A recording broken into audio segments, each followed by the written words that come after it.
সুমি, তুমি আমাকে 2 লাখ টাকা দিতে পারো? আমি বললাম, কেন, কি করবা? সে বলতেছে যে দেখো, আমার যে ব্যবসা, সেই ব্যবসায় লস হয়ে গেছে, মানে ও ফলের ব্যবসা করতো, সেই ব্যবসায় লস হয়ে গেছে, তো তুমি যদি আমার 2 লাখ টাকা দিতা ভালো হতো। তারপর আমি আবার কি করলাম, ব্যাংকে থেকে আবার 2 লাখ টাকা উঠে আনলাম, 2 লাখ টাকা উঠে এনে ওকে দিলাম। ওটা হলো মানে লাস্ট। এরপরে দেওয়ার পরে উনি করলো কি, যে ফোন সুইচ অফ করে রাখলো। অফ করে রাখার পরে তারপরে তো দেখা গেছে ওনাকে আমি মানে এখন আর ফোনে পাচ্ছি না। না পারার হিসাবে আমি, উনি যে ঢাকা থাকতো, ওই ঢাকাতে আমি আবার চলে গেছি। চলে যাওয়ার পরে তারপরে সেখানে খোঁজ লইতে লইতে লইতে লইতে দেখি কি, যাই ওখানে ওনার বউ আছে, বাচ্চা আছে। সে আমাকে বলছে বিয়ে করে নাই, এটা বলছে। তা আমি তো জানি না যে উনি বিয়ে করছে না না করছে, ফোনে ফোনে যা বলছে তাই বিশ্বাস করেছিলাম। তারপরে দেখা গেছে আমার স্বামীরও আসার 1 মাস আসার বাকি, তাই ফাঁকে ওর সাথে আমি জায়গা, ঠিক আছে না, টাকা পয়সার হিসাব আমি কি ভাবে দিব, এজন্য তার সঙ্গে আমি চলে গেছিলাম। কিন্তু তার সঙ্গে চলে যাইতে পারি নাই দর্শক। দেখা গেছে ও যখন ফোনে সুইচ অফ করে রাখছে, তারপর ওর বাড়িতে যাই আমি উঠলাম, মানে ও আগের ঠিকানা আমার সত্যিকারের ঠিকানায় দিয়েছিল, সেই ঠিকানায় আমি গেছি, যা দিয়ে এই অবস্থা। এখন বলেন, আমি দেখা গেছে সেও একটা নারী, আমিও একটা নারী, একটা নারী হয়ে আরেকটা নারীর সংসার আমি কিভাবে নষ্ট করি? আসসালামু আলাইকুম, সবাই কেমন আছেন? আশা করি সবাই ভালো আছেন। তো আমার জীবনে একটা গল্প আছে, সেই গল্পটা বলার জন্য আমি আসছি। তো গল্পটা হচ্ছে যে দর্শক, আমার আমার ফ্যামিলিগত ভাবে আমার দেখে শুনে বিয়ে হয়। বিয়ে হওয়ার পর মানে ছেলেটার অনেক বড় লোক, অনেক আমাদের চেয়ে তো বেশি বড় লোক, টাকা পয়সা, বাড়ি গাড়ি অভাব নাই। তারপর ওই ছেলেটার সঙ্গে আমার সঙ্গে বিয়ে হয়। বিয়ে হওয়ার পর তারপরে দেখা যাচ্ছে কয়েক আর কি 1-1.5 বছর পরে আমাদের বাচ্চা হয়নি, এখনো আমাদের বাচ্চা হয়নি। তারপরে 1.5 বছর পরে হঠাৎ করে আমার ফোনে রং নাম্বার একটা কল আসে, ফেসবুকের মেসেঞ্জারে থেকে কল আসার পর তারপরে মানে ওই ছেলেটা হলো দেশগ্রামে ব্যবসা বাণিজ্য করে, আর আমার যে হাজবেন্ড ছিল উনি হলো থাকে অস্ট্রেলিয়া।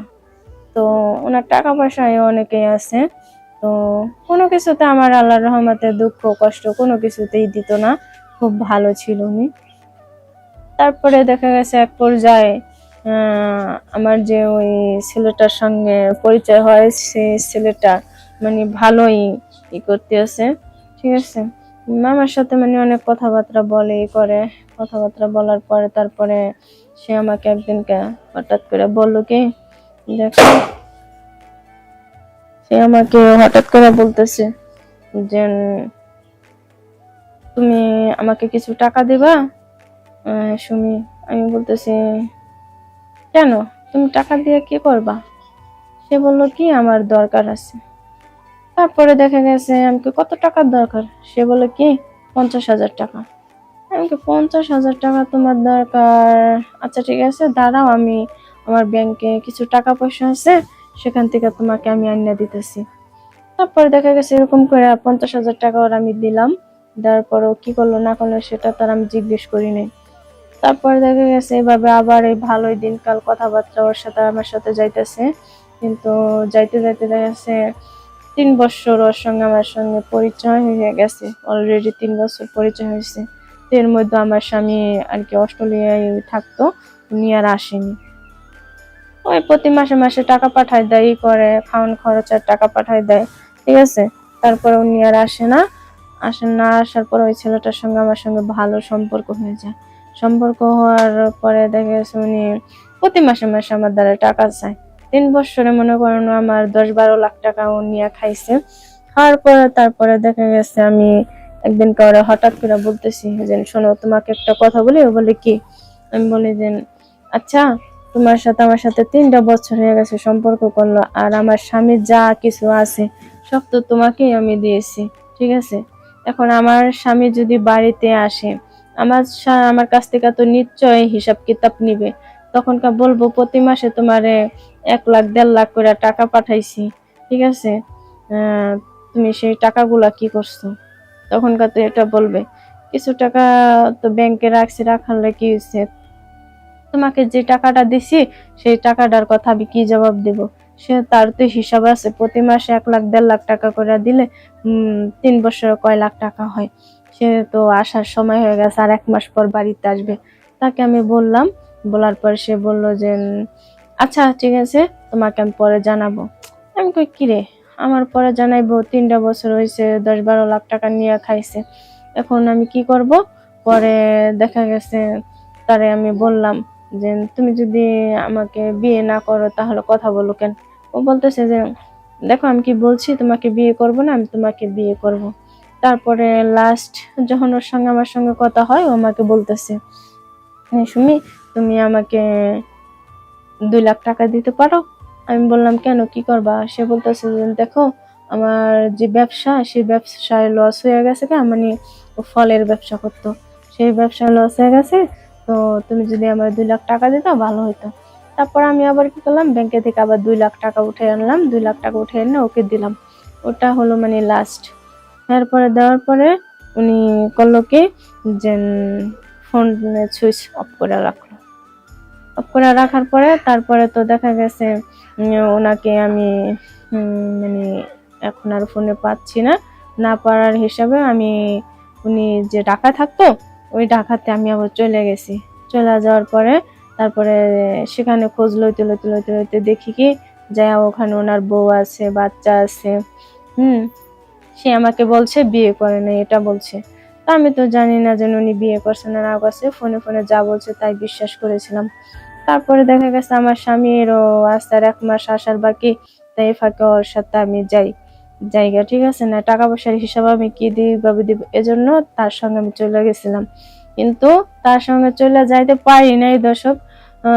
দেখা গেছে ও যখন ফোনে সুইচ অফ করে রাখছে, তারপর ওর বাড়িতে যাই আমি উঠলাম, মানে ও আগের ঠিকানা আমার সত্যিকারের ঠিকানায় দিয়েছিল, সেই ঠিকানায় আমি গেছি, যা দিয়ে এই অবস্থা। এখন বলেন, আমি দেখা গেছে সেও একটা নারী, আমিও একটা নারী, একটা নারী হয়ে আরেকটা নারীর সংসার আমি কিভাবে নষ্ট করি?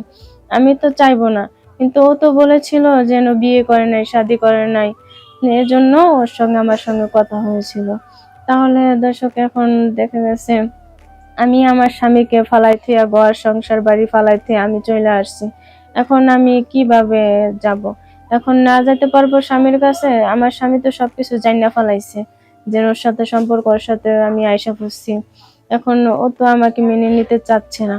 ও বলে কি আমাকে চিনে না, এরকম সেরকম বিভিন্ন ধরনের বাহানা দেয়। তারপরে ওর যে বউ, ওর বউ বলতেছে যে তাহলে তুমি এতদিন তোমার ব্যবসায় লস হয়েছে, তাহলে তুমি এত টাকা পয়সা পাইছো কোথায়? নিশ্চয়ই মেয়েটার কাছ থেকে আনছো। ওর বউটা খুবই ভালো ছিল, তো দেখা গেছে ওর বউটাকে ওর অবিশ্বাস করতো, কারণ ওর স্বামীর যে চরিত্র খারাপ সেটা বউটাও জানতো। তারপরে দেখা গেছে আমি আবার গেছি, যাওয়ার পরে ওর বউটা খুবই আমার মানে আদর যত্ন করলো ভালোই। তারপর আমাকে বলল যে দেখো বোন, তুমি একটা মেয়ে, আমি একটা বোন। আমি বলছি হ্যাঁ আপু ঠিক আছে, কিন্তু আমি তো জানি না যে ওর বউ আছে, বাচ্চা আছে, আমাকে সবসময়ের জন্য এটা বলতো। আমি আবার তার বয়স রেকর্ড ছিল, সব শুনাইছি। শোনানোর পরে তারপরে বললো যে আপু ঠিক আছে, সমস্যা নাই, এখানে তো তোমার কোনো দোষ নাই। এখন দেখা গেছে ও যদি না মেনে নেয় তাহলে তার কিছু করার নাই, না যদি ও যদি মেনে নিত তাহলে না হয় তুমি আর আমি 2 বোনের মতো থাকতাম। আমার কোনো দুঃখ নাই, কারণ আমি তোমার আমি দেখেছি, ঠিক আছে, তুমি যে এত ভালো ঘরের একটা মেয়ে, ওর সাথে কিসের জন্য সম্পর্ক করছো?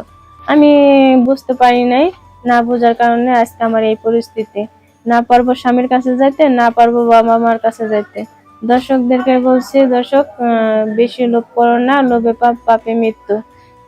যে স্বামী আছে ন্যাংরা থাকে, কানা থাকে, খোড়া থাকে, তাদেরকে নিয়ে থেকো, ভালো থাকো, সুস্থ থাকো। আল্লাহ হাফেজ।